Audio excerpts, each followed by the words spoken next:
Hi guys, I was looking over your rough drafts and I just wanted to give you some feedback that I hope that you will find useful. So what I noticed is that many of you are being really short with your summary. And your summary is the same thing that you turned in. You have the author's thesis statement, which is we're replacing conversation with connectivity. And then you need to give me 3 reasons how we're doing that or why we're doing that. So we're creating our own little bubbles.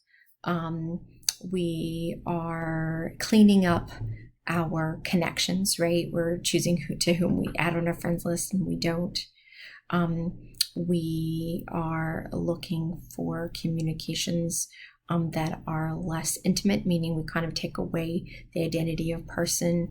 Those kinds of things. At least include 3 in your summary and make sure you're using in-text citations.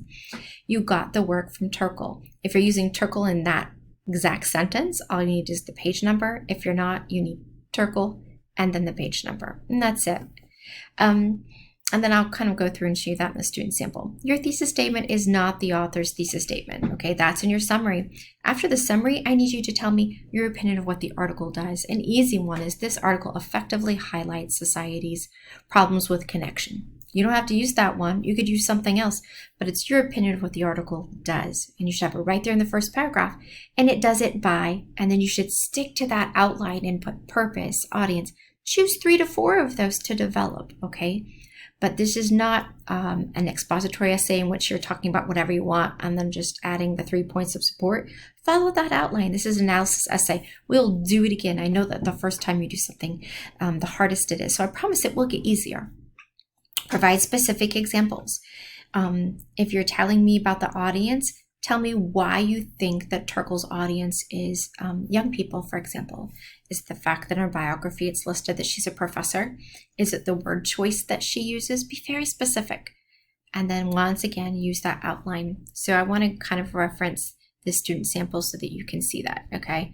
So this person is talking about post-princess gender models, right? We've got this huge summary, and that's fine. Yours might be a little shorter, but this essay is a foolish way of how men can be more feminized. That's the student's opinion. That's their thesis statement. It has nothing to do with the summary and the article and the author's thesis statement.